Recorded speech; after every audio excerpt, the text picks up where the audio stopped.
اعوذ باللہ من الشیطان الرجیم بسم اللہ الرحمن الرحیم رب اشرح لی صدری ویسر لی امری واحلل عقدۃ من لسانی یفقہوا قولی۔ عزیز طلباء و طالبات، کل میں نے آپ کو رحمت للعالمین کے بارے میں پڑھایا تھا کہ آپ رحمت للعالمین ہیں اس امت پر، کافروں پر، عورتوں پر، یتیموں پر، غلاموں پر، حتیٰ کہ جانوروں پر بھی، اور اس کو میں نے وضاحت کے ساتھ کل آپ کو پڑھایا تھا۔ آج کا سبق ہے اخوت و مساوات، عفو درگزر۔ تو سب سے پہلے اخوت کے بارے میں پڑھاؤں گا۔ اخوت کیا چیز ہے؟ یہ بھائی چارے کو کہا جاتا ہے اخوت۔ کس کو کہا جاتا ہے؟ بھائی چارے کو۔ تو ہمارے پاس اسلام سے پہلے کا واقعہ ہے کہ اسلام سے پہلے عرب معاشرہ کس طرح تھا۔ یہ جنگ و جدل، جھگڑے، فتنہ فساد میں گزر جاتے تھے۔ ان کے طاقتور قبیلے ہیں، وہ کمزور قبیلے پہ حملہ کر لیتے اور ان کی ساری جائیداد، حتیٰ کہ بچے، بوڑھے، عورتیں، سب کچھ کو لوٹ کے لے کے جاتے اور سارے عام بازار فروخت کر لیتے۔ اور لوگ جس طرح ہم اتوار بازار میں جا کے چیزیں خرید کے لاتے ہیں، وہاں اس بازار جو اوقات منڈی کے نام سے مشہور ہے جاتے اور وہیں سے چیزیں خرید کے لے کے آتے۔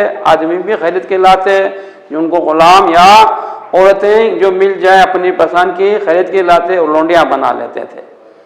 جب آپ صلی اللہ علیہ وسلم کی بعثت ہوئی، آپ نے لوگوں کو اخوت کا درس دے دیا، اس فتنے فساد کو یکسر ختم کر دیا اور اپنے اخلاق سے دشمنوں کو بھی دوست بنا دیا، بیگانوں کو اپنا بنا دیا اور خون کے پیاسے لوگوں کو اپنا دوست اور اپنا ہمنوا اور اپنا ہم خیال بنا دیا۔ یہ آپ ہی کے اخلاق کی بدولت ہے۔ جس طرح قرآن میں اللہ سبحانہ و تعالیٰ نے کہا وَاذْكُرُوا نعمت اللہ علیکم اذ کنتم اعداء فالف بین قلوبکم فاصبحتم بنعمتہ اخوانا۔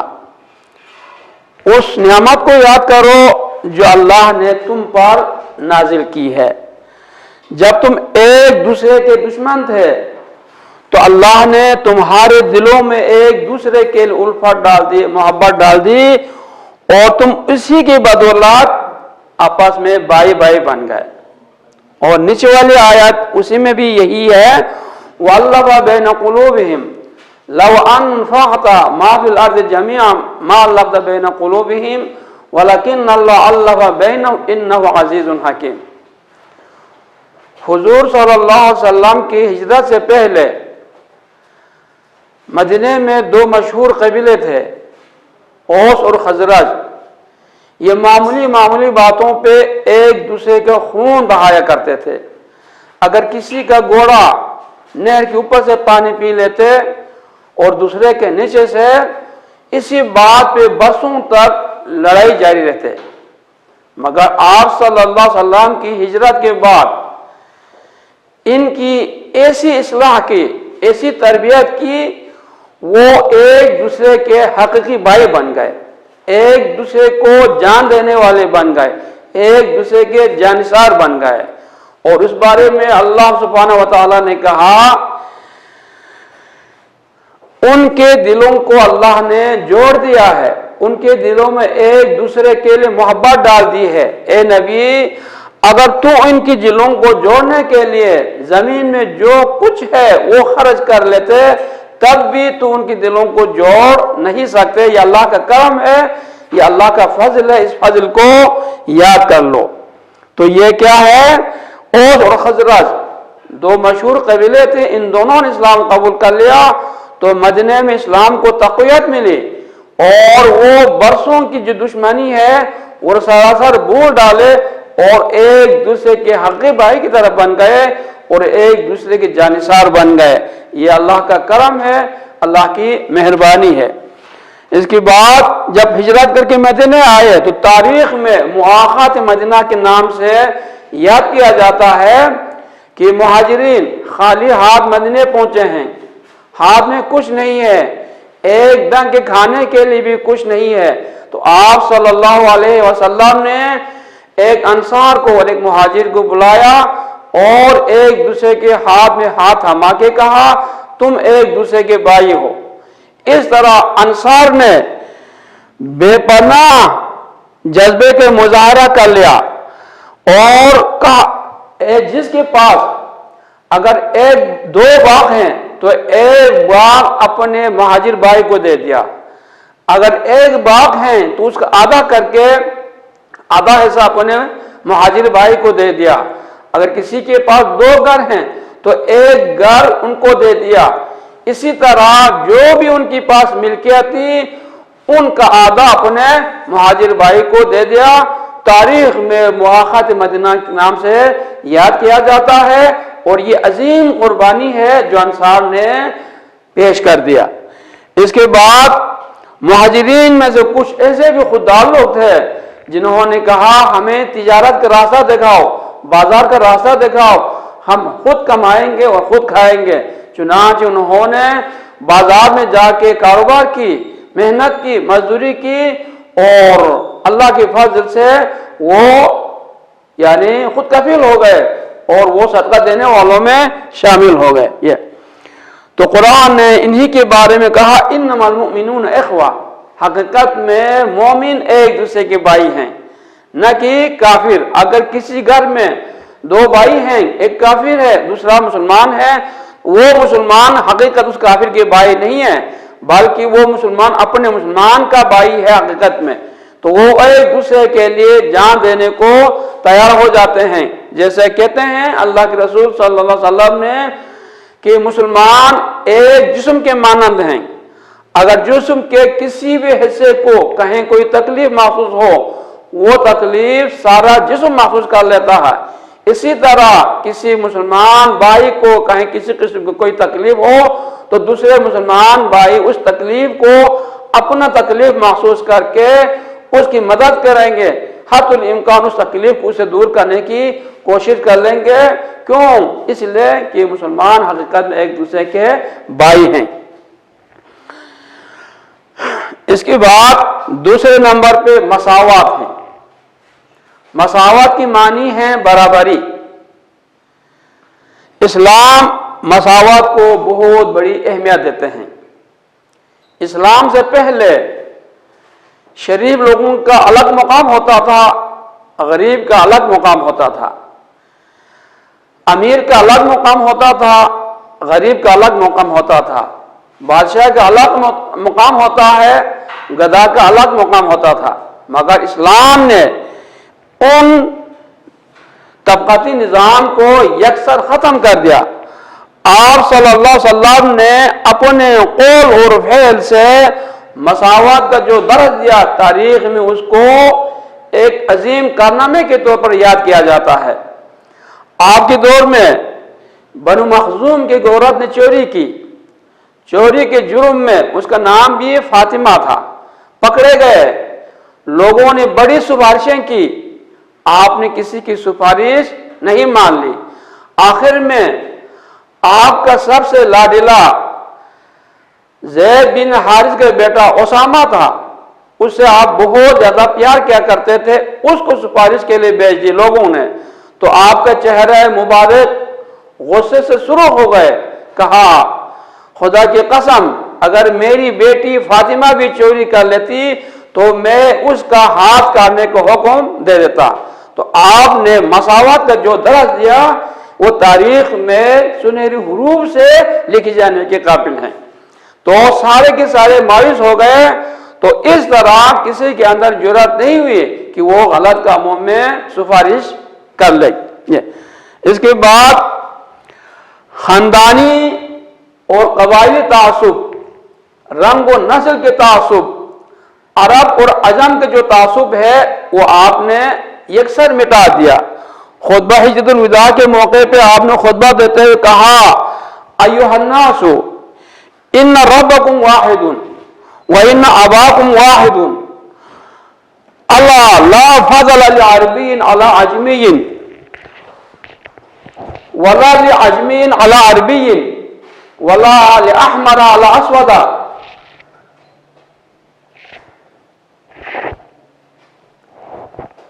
ولا لأسود علی احمر الا بالتقوی۔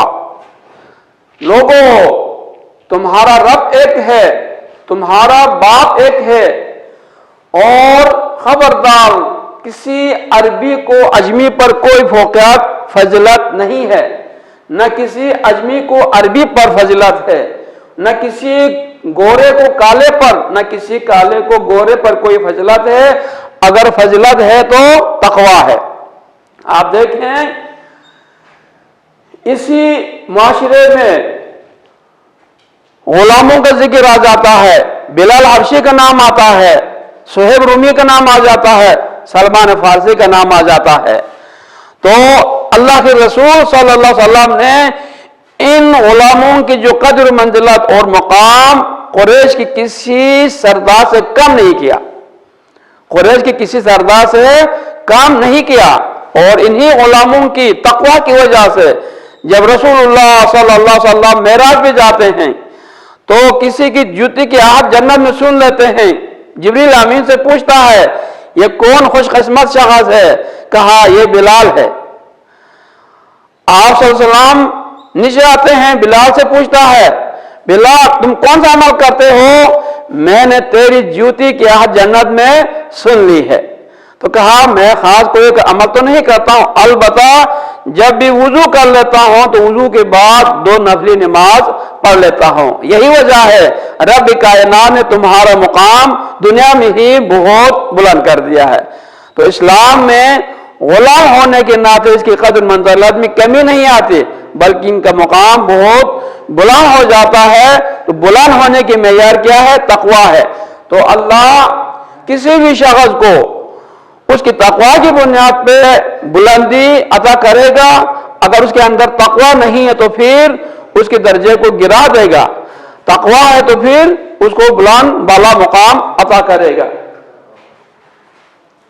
اسی طرح آپ صلی اللہ علیہ وسلم نے اپنی پھوپھی زاد بہن زینب بنت جہش کی شادی اپنے آزاد کردہ غلام زید بن حارث سے کرا دیا۔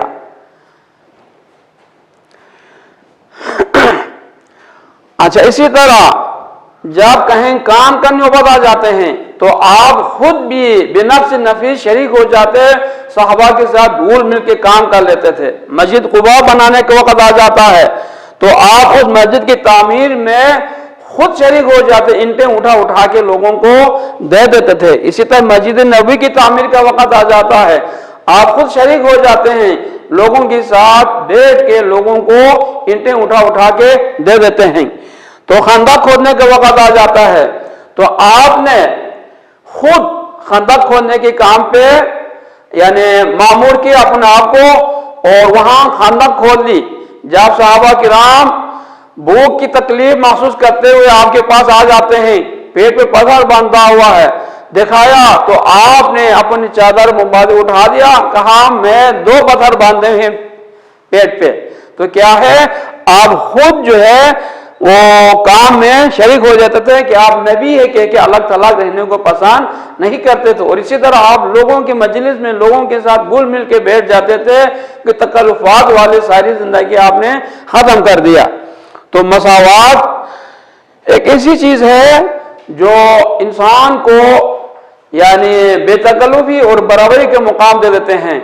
آپ مساوات کے بارے میں نماز ہی لے لیں، سب سے بہترین چیز نماز ہے، جہاں پہ امام کے پیچھے خواہ وہ بادشاہ ہو یا چپڑاسی ہو، چوکیدار ہو، کوئی عام آدمی ہو، ایک ہی صف میں کھڑے ہو کے نماز پڑھ لیتے ہیں۔